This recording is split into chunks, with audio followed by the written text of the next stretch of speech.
بسم اللہ الرحمن الرحیم بسم اللہ الرحمن الرحیم اقول یرد علیہ اولا منع ما ذکرہ من عدم کون قبح التجری ذاتیہ۔ توجہ کے ساتھ موضوع ہمارا یہ چل رہا تھا کہ اگر کوئی شخص تجری کرتا ہے کسی شے کے حرام ہونے کے بارے میں اس کو قاطع ہوتی ہے اور وہ اس کے باوجود بھی اس کا ارتکاب کر لیتا ہے، البتہ یہ اور بات ہے کہ وہ واقع میں حرام نہ تھی، ہم اس کو کہتے ہیں تجری۔ پہلا نظریہ یہ تھا کہ جیسے معصیت پر عقاب ہے تجری پر بھی عقاب ہے، چونکہ موافق مصادف واقع ہونا یا نہ ہونا وہ اس کے بس میں نہیں۔ دوسرا نظریہ یہ تھا جس کو شیخ اعظم کی تائید بھی حاصل تھی، وہ کون سا تھا کہ نہ تجری عقاب معصیت پر ہوتا ہے، تجری قبح فاعلی رکھتی ہے، قبح فعلی نہیں رکھتی، جبکہ عقاب کا تعلق قبح فعلی سے ہے نہ کہ۔ کل کے درس میں گزارش کی تھی آپ کی خدمت میں کہ صاحب فصول رحمت اللہ علیہ وہ اس باب تجری میں تفصیل کے قائل ہیں، ٹھیک ہے جی، کہ بعض موارد میں اس پر عقاب ہوگا اور بعض موارد میں عقاب نہ ہوگا۔ ایک جملہ جو ان کی عبارت سے شیخ اعظم نے نقل کیا تھا وہ یہ تھا، انہوں نے فرمایا تھا فَإِنَّا قُبْحَ التَّجَرِّي عِنْدَنَا لَيْسَ ذَاتِيًّا، کہ تجری میں قبح ذاتی نہیں ہے، کیونکہ جو چیز کسی کی ذاتی ہوتی ہے ذاتی لا یتغیر، جو بھی شے جس کی ذات میں ہو اس میں کوئی تبدیلی نہیں ہوتی۔ شیخ اعظم رحمت اللہ علیہ صاحب فصول کے اس نظریے کو رد فرما رہے ہیں، ان کے اس نظریے پر اشکال کر رہے ہیں۔ اب تھوڑی سی آپ تعاون فرمائیں گے، باقی آپ کے لیے ترجمہ کچھ بھی نہیں ہے۔ جتنے بھی اشیاء ہیں، جتنے بھی افعال ہیں، جتنے بھی عناوین، جو بھی آپ اس کو کہہ دیں، ان میں حسن و قبح تین طرح سے ہوتا ہے۔ پوری توجہ، بس اس کو سمجھ لیں، باقی ترجمہ آپ خود کر لیں۔ وہ کیسے جی؟ ممکن ہے وہ شے، وہ عنوان خود حسن اور قبح کے لیے علت تامہ ہو، یوں کہہ دیں یا یوں کہہ دیں کہ ممکن ہے اس عنوان پر یا اس فعل میں حسن اور قبح اس کا ذاتی ہو۔ کیسے کہ جب تک وہ عنوان ہے بس وہ حسن یا قبح بھی اس پر ہے، اگر عنوان نہیں تو حسن یا قبح بھی۔ مثال کہ حسن و قبح اس کی ذات میں داخل ہو، جس میں جب تک عنوان ہے وہ حسن ہے، جب تک عنوان ہے وہ کبھی ہے۔ فرماتے ہیں اس کی مثال 2 اور 2 4 کی طرح وہ ہے عادل اور ظلم۔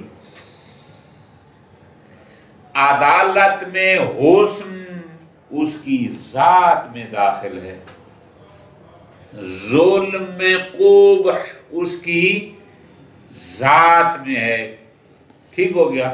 اور آسان اردو میں جملہ لکھیں گے تو یوں بھی کہہ سکتے ہیں کہ عادل کا حسن ذاتی ہے، ظلم کا قبح